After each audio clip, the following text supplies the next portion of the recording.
కరుణశ్రీ బిరుదాంకితులైన కీర్తిశేషులు శ్రీ జంధ్యాల పాపయ్య శాస్త్రి గారి తెలుగు బాల శతకంలో నుండి మరొక అమూల్యమైన పద్యాన్ని ఈరోజు మనం నేర్చుకుందాం.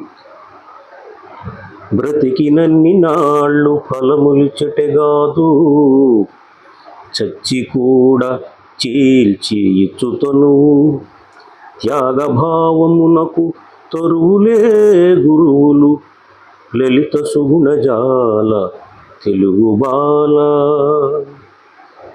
త్యాగభావమునకు తరువులే గురువులు, లలిత సుగుణజాల తెలుగు బాల.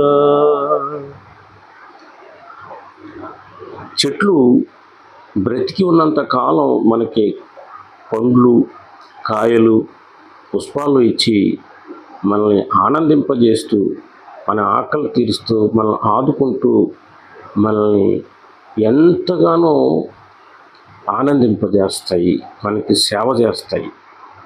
చివరికి చెట్లు చనిపోయిన తర్వాత కూడా తమ దేహాన్ని మన ఇంటిలో వాడుకునేటువంటి వస్తువులు, మనం నివసించడానికి, ఇల్లు కొట్టుకోవడానికి, మనకి అనేక విధాలుగా ఉపయోగపడేటువంటి వస్తువులను తయారు చేసుకోవడానికి తమ దేహాలను కూడా దానం ఇచ్చేసి మనకి సేవ చేసేటువంటి అద్భుతమైనటువంటి ఈ చెట్లు, మన ప్రాణాలు నిలుపుకోవడానికి కావలసినటువంటి ఆక్సిజన్ ఇచ్చేటువంటి ఈ చెట్లు గురుభావానికి మూలార్థము, మూల భావము అని చెప్పి ఈ తరువులు మనకు గురువులు, త్యాగభావాన్ని నేర్పేటువంటి గురువులు అని చెప్పి మరి 3 పంక్తుల్లో అద్భుతమైన అర్థాన్ని మనకి తెలియజేసి లలిత సుగుణజాల తెలుగు బాల అనేటువంటి ముకుటంతో ఈ పద్యాన్ని రచించినటువంటి జంధ్యాల పాపయ్య శాస్త్రి గారికి విద్యార్థి లోకమంతా కూడా సదా రుణపడి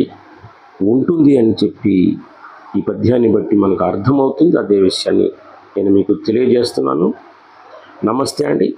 మరొక పద్యంతో మరొకసారి కలుసుకుందాం. అంతవరకు సెలవు. నమస్తే.